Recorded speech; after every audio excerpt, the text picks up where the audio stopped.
Hola a todos. Hoy estamos por iniciar esta segunda lección del tema número uno de nuestro curso de análisis del discurso. Y como saben, el tema uno es la utilidad del análisis del discurso. Ahora en esta lección estaremos conversando sobre los tipos de material disponible, el material lingüístico con el que se puede trabajar y algunas observaciones en cuanto al proceso de obtención de datos, de cómo se pasa del material lingüístico al dato, a la construcción del dato. Antes de abordar directamente estos dos temas, nos parece conveniente recordar parte del proceso de investigación en el área de educación, de ciencias sociales y algunos detalles importantes que nos van a permitir tomar decisiones en este momento. Como ustedes recordarán, el tipo de metodología por la que vamos a optar cuando hacemos cualquier investigación en ciencias sociales o en cualquier área del conocimiento debe estar estrechamente ligada a la construcción del objeto de estudio y a los objetivos de investigación. Cada fase del proceso de investigación, como ustedes han manejado ya a lo largo de cuatro semestres, responde a la etapa previa. Es decir, no podemos saltarnos etapas del proceso de investigación. Es un error metodológico. ¿Ok? En este sentido, el objeto de estudio que nosotros hemos construido debe ser la guía, el determinante, la brújula para establecer estrategias metodológicas. ¿Ok?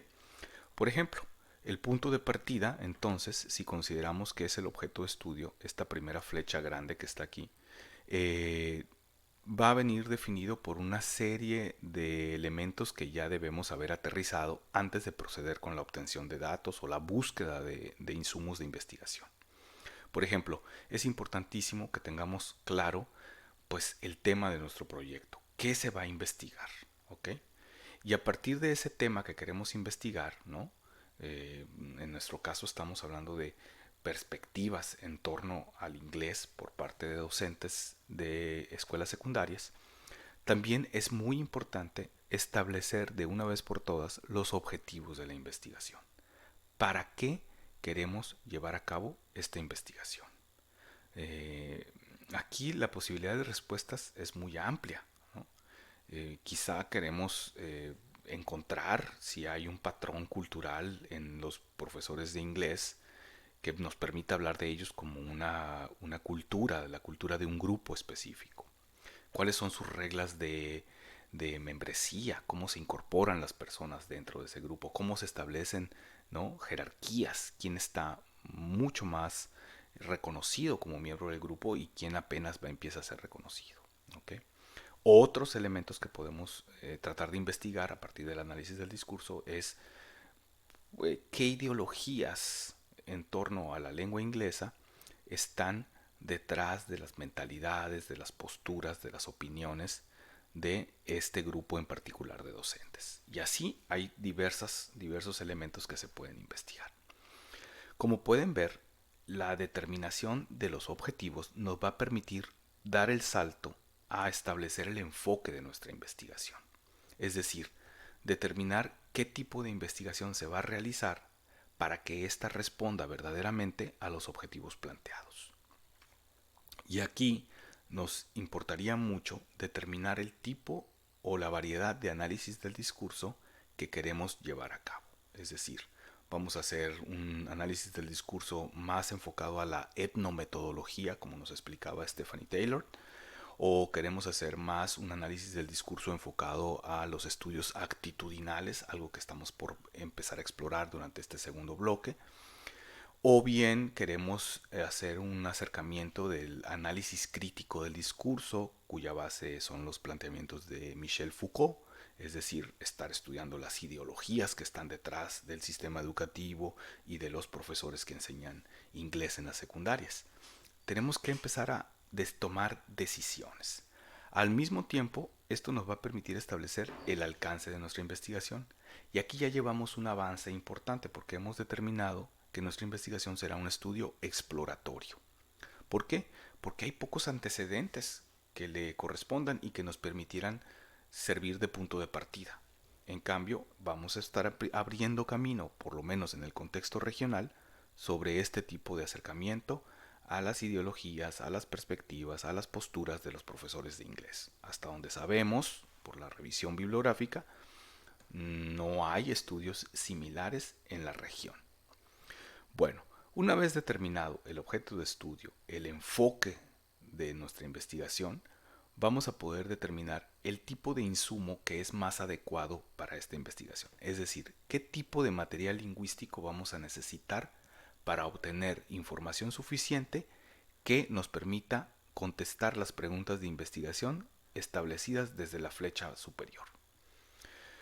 Bueno, en un segundo hablaremos del tipo de material disponible, algo que ya hemos tocado. Una vez establecido el tipo de material que necesitamos, entonces tendremos que determinar el método de obtener ese material. ¿Cómo vamos a recolectar el material lingüístico? ¿Cómo lo vamos a seleccionar? ¿Cómo vamos a decidir cuál sí es pertinente para la investigación y cuál no es pertinente para la investigación? Siempre, siempre tomando como punto de partida la fase inicial de nuestra investigación, que es esta problematización, determinación del objeto de estudio, los alcances de la investigación, los objetivos que se establecen, las preguntas de investigación que queremos responder con nuestro trabajo. Bien, vayamos entonces ahora a lo siguiente. Durante este parte del capítulo 4 de Stephanie Taylor, nos presenta las diferentes opciones de material lingüístico. Hasta este punto del curso nosotros ya hemos hablado sobre esto y lo hemos explorado a detalle con algunos referentes de investigación que revisamos. Por ejemplo, sabemos que un material disponible para nosotros como insumo de investigación son las entrevistas, ¿no? Entrevistas que tienen un carácter de entrevista a profundidad, entrevista más abierta, más informal, menos estructurada, ¿verdad? Para que podamos obtener producción lingüística por parte del entrevistado y que eso nos pueda servir para determinar patrones y hacer comparaciones con otros sujetos. Otra de las opciones, como hemos visto a lo largo del semestre, pues es la captura, la recopilación de conversaciones. Conversaciones producidas así, en un contexto lo más natural posible, ¿no? Colocar una grabadora en una sala de reuniones, colocar una cámara de video en una casa, escuchar las conversaciones informales de las personas durante un periodo más o menos prolongado para que los sujetos dejen de ser autoconscientes de que se les está grabando y comiencen a ser lo más natural posibles. Otra de las opciones, como sabemos, es la observación. Observar nosotros como investigadores ya imbuidos en la realidad, en cercanía con la muestra o con la población que estamos estudiando y hacer anotaciones en nuestra bitácora de la interacción lingüística, ¿no? Esto complementado, por supuesto, con la grabación o la videograbación o cualquier otro sistema de registro.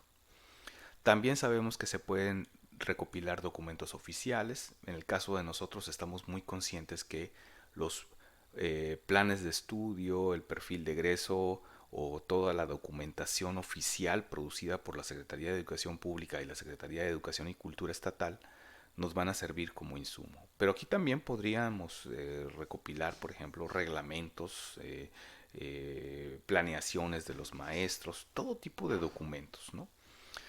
Por ejemplo, aquí podríamos añadir los libros de texto, el material escrito o publicado que los maestros de inglés le dan a sus alumnos. Las posibilidades son muy amplias.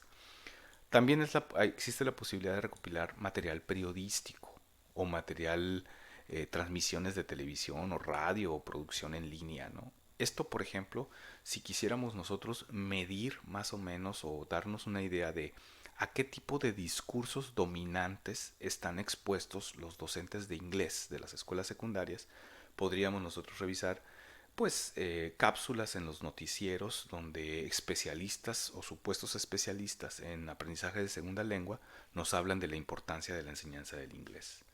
O podríamos recopilar también los programas TV educativa en Sonora, donde se les da espacio a los docentes de inglés para que presenten sus perspectivas y sus posturas, y de esas entrevistas generadas allá en un programa de televisión, en una cadena de televisión oficial, podríamos nosotros tratar de obtener o tratar de determinar cuáles son esos discursos dominantes que están ahí, cuáles son las formaciones discursivas en torno al inglés.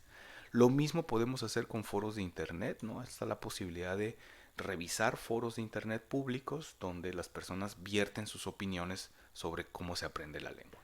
Está también el caso de la publicidad. Yo les he comentado muchas veces los anuncios de Harmon Hall en televisión y toda la construcción de una perspectiva lingüística detrás de su trabajo. Así que tenemos una cantidad muy amplia de posibles fuentes para nuestra investigación. El tipo de material. Stephanie Taylor hace una clasificación muy general del tipo de material lingüístico disponible. Nos dice, por ejemplo, que hay, podríamos generar tres categorías generales de este material lingüístico. ¿Ok? Por ejemplo, nos dice Taylor que en la primera categoría es lo que conocemos como material nuevo, es decir, material que se genera, que se crea especialmente pensando en un proyecto de investigación determinado. Por ejemplo, si nosotros diseñamos una entrevista o una guía de observación para un grupo focal que vamos a construir, eso sería material nuevo. Nosotros vamos a generar la circunstancia en la que se produzca el material lingüístico que nos va a servir de base para la construcción de nuestros datos. ¿Ok? Esto implica ciertas complicaciones. Cada una de las tres categorías tiene sus pros y sus contras. En este caso, material nuevo implica pues un trabajo de diseño de instrumentos. También dice hay una categoría intermedia, la que llama material naturalmente producido.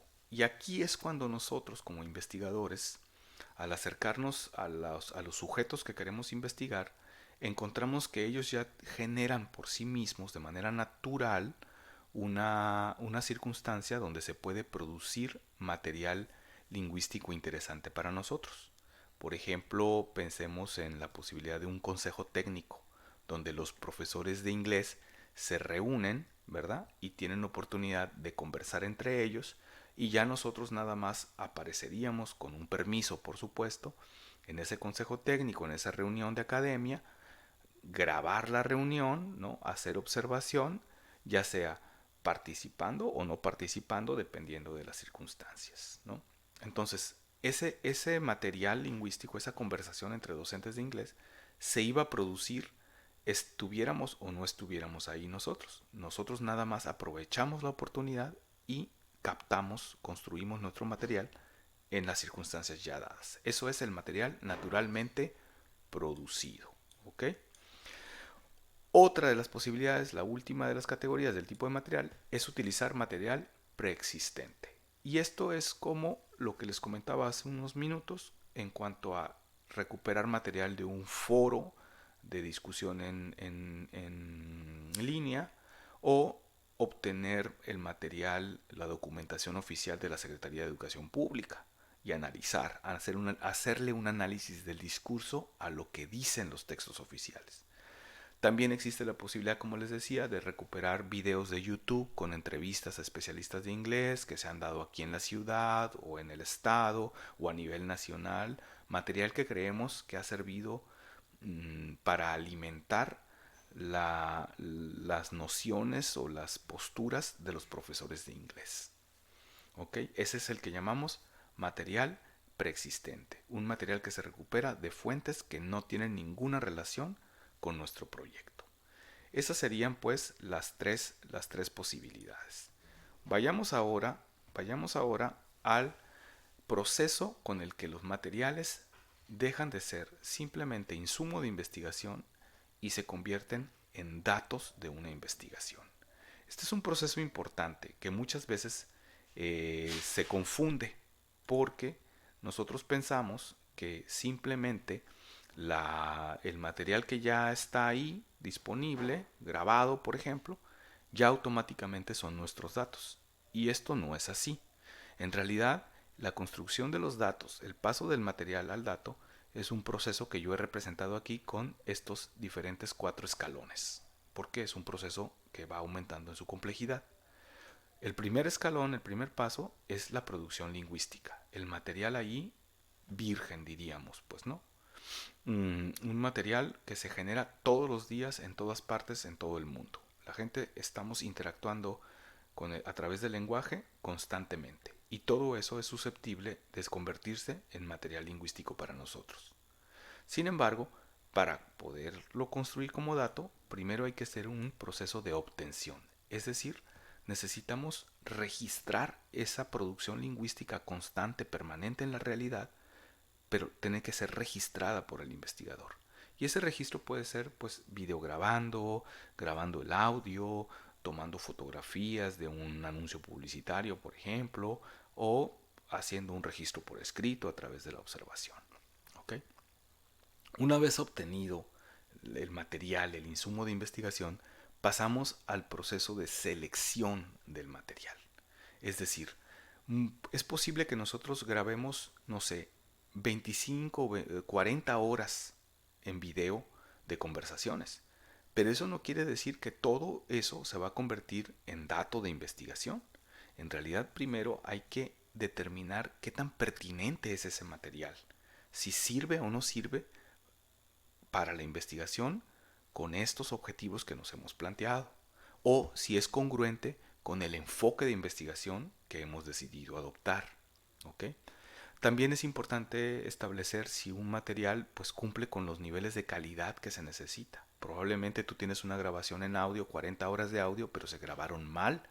El audio es deficiente, no se entiende lo que se dice, o no hay registro, por ejemplo, de los sujetos que estaban ahí presentes, quiénes son, nada más es una grabación así suelta, mal organizada. Por eso hay que seguir todo un protocolo para clasificar el material durante el periodo de obtención, que facilite la selección del material. Otro criterio de selección importante que no se debe de pasar por alto nunca es la legalidad del material. La investigación tiene implicaciones éticas muy profundas que deben ser cuidadas constantemente. Material ilegalmente obtenido no puede formar parte de una investigación académica en una institución como la nuestra. Hay instituciones que lo han aceptado mucho tiempo, pero eso pues, tiene serias consecuencias para la ética del investigador y para, sobre todo, muy importante también, para el prestigio del investigador. Una carrera puede ser destruida por una obtención de datos ilegal. ¿De qué hablo con la legalidad o la ilegalidad de la obtención de datos? Pues ocultar una cámara, ocultar una grabadora, grabar a una persona sin que se dé cuenta, sin su autorización, sin su conocimiento sobre lo que queremos hacer con el material. Eso es ilegal. Eso rompe la legalidad o la ética del investigador. No respetar el anonimato de las fuentes, por ejemplo. Obtener datos que han sido, obtener información o material que proviene de una fuente no confiable. También eso, ¿no? O que es tendenciosa la construcción del dato, es decir, hacer una entrevista para tratar de que la persona se equivoque o diga algo que no quería decir y así mostrar una postura que no es la suya realmente, ¿no? Todo eso pone en duda la legalidad. Entonces, la selección del material es una fase muy importante. El último escalón en este proceso de construcción de los datos tiene que ver con la transformación posible, aquí no es indispensable, pero sí es posible, la transformación de ese material. Por ejemplo, a través de un proceso de transcripción. Nosotros podemos grabar 20 horas de conversaciones, pero esas 20 horas para poder ser manipuladas, poder ser observadas, analizadas a profundidad, se requiere de un proceso de transcripción. Tienen que ser pasadas, capturadas y además bajo ciertos criterios de codificación. Es decir, nosotros tendríamos que determinar qué código de transcripción vamos a utilizar. Con el material en video o el material en audio es probable que también tenga que pasar por un proceso de edición, por ejemplo, limpiar electrónicamente la calidad de un audio que fue captado en la calle o en un salón con mucho eco, o editar un video, ¿no? Haciendo cortes donde se interrumpe la conversación, donde no hay nada, todos esos vacíos. Muy bien. Eso sería pues el proceso en el que pasamos del material en bruto, lo que la gente dice, la conversación de alguien, una conversación en un salón de clases, a tener ya transcripciones y tener verdaderos datos previamente seleccionados con un nivel de confiabilidad y dentro de los márgenes éticos, que ya pasó por un método de obtención que es el registro en video, el registro en audio, el registro por escrito. Muy bien. Bueno, yo espero que ustedes al ver este video pues más o menos puedan establecer las relaciones pertinentes con lo que dice la autora y empiecen ya a darse idea de qué tipo de estrategias de obtención y qué tipo de material lingüístico vamos a requerir para nuestra investigación. Hasta ahora hemos hablado de dos, ¿no? Revisar material, el documento de la Secretaría y el otro es hacer entrevistas con los docentes. Originalmente nos habíamos planteado hacer entrevistas con los padres de familia, pero ya hemos ido abandonando esa idea. Finalmente, yo creo que tomando en cuenta esas consideraciones, va a ser muy importante que le pongamos atención especial a la entrevista como método de obtención de material. ¿Ok? Stephanie Taylor hace toda una disquisición sobre cuáles serían las recomendaciones para una entrevista dentro del margen metodológico del análisis del discurso. Por lo tanto, yo les sugiero o les pido que analicemos y revisemos a fondo esas consideraciones de la autora con respecto a la entrevista. Y ahí tenemos ya nuestro primer tarea de la lección número 2. Bueno, más bien es la única, ¿no?